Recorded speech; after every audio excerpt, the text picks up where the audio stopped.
আগামী কয়েকদিন দেশের উত্তরাঞ্চলে বৃষ্টি বাড়বে সবচেয়ে বেশি।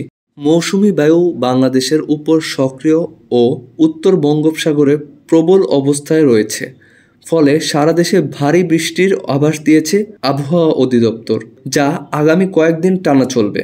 জুলাই মাস জুড়ে এরকম বৃষ্টি থাকতে পারে।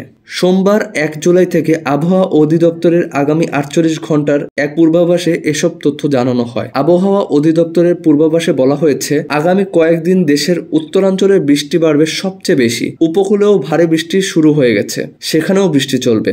আবহাওয়া অফিস আরও জানায়, বঙ্গোপসাগরে দমকা হাওয়া বইছে, তাই দেশের সব নদীবন্দরকে 3 নম্বর স্থানীয় সতর্ক সংকেত দেখাতে বলা হয়েছে। ঝড়ো হওয়ার আশঙ্কা থাকায় সাগরে অবস্থানরত নৌযানগুলোকে সাবধানে উপকূলের কাছাকাছি অবস্থান করতে বলা হয়েছে। রবিবার আবহাওয়া অধিদপ্তরের আবহাওয়াবিদ মনোয়ার হোসেন বলেন, আগেই পূর্বাভাসে আমরা বলেছিলাম এবারের বর্ষায় বৃষ্টি বেশি হবে। জুনে বেশ ভালোই বৃষ্টি হয়েছে। জুলাই মাসের প্রায় পুরো সময় জুড়ে সারা দেশে থেমে থেমে মাঝারি থেকে ভারী বৃষ্টি চলতে পারে।